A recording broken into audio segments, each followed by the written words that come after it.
Na-imagine mo na ba kung ano ang itsura ng mundo? 10,000 years from now. Paano kung lampasan pa natin ang 1 million years? O mas grabe, 1 billion years sa future? Magiging frozen kaya ang Earth sa yellow o magiging sobrang init na parang disyerto na wala ng tubig? At may tao pa kaya sa panahong yon? Tara, samahan mo ako at alamin natin kung ano ang mangyayari kung mag-time travel ka sa hinaharap ng ating planeta.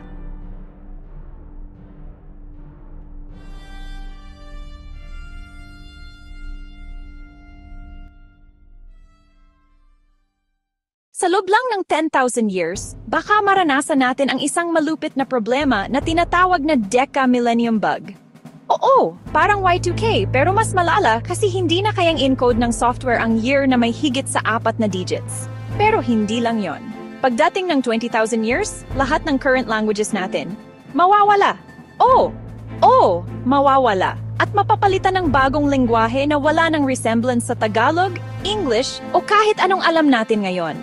Fast forward pa sa 50,000 years, magsisimula ang panibagong Ice Age. Ibig sabihin, babalot uli ng yelo ang malaking bahagi ng mundo. At interestingly, sa point na to, hahaba na rin ang isang buong araw sa Earth ng 1 segundo.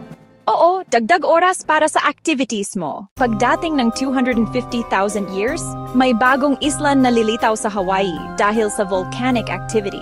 Pero wait, sa loob ng 500,000 years, isang higanting asteroid naman ang posibleng bumangga sa Earth. Ang epekto?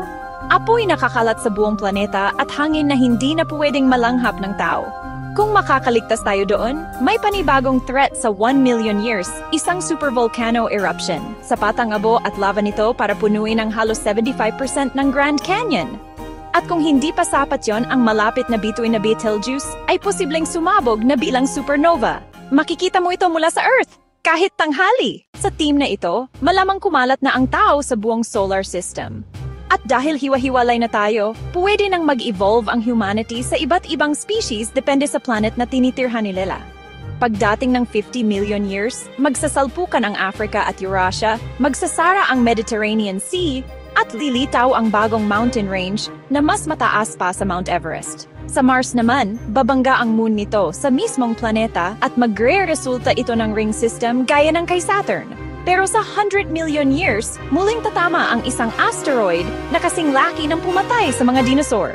At sa 250 million years, magsasama-sama uli ang lahat ng kontinente para mabuo ang bagong supercontinent na tatawaging Pangaea Ultima. Ngayon, dito na nagiging sobrang extreme ang lahat.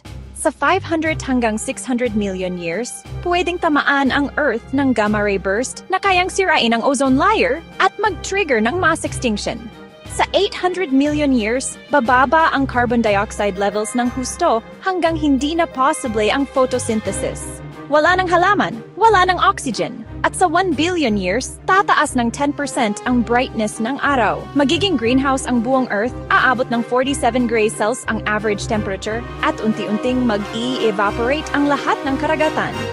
Ang mga pole na lang ang pwedeng may kaunting tubig, pero halos disyerto na ang buong planeta. Kung babalik ka gamit ang time machine, hindi mo na makikilala ang Earth. Ang mga tao, kung nandiyan pa sila, baka nasa ibang planeta na. O baka wala na talaga. Isang bagay ang sigurado, ang future ng Earth ay hindi maiiwasan. Ang tanong, kasama pa ba tayo doon? O baka kailangan na nating maghanap ng bagong home sa mga stars?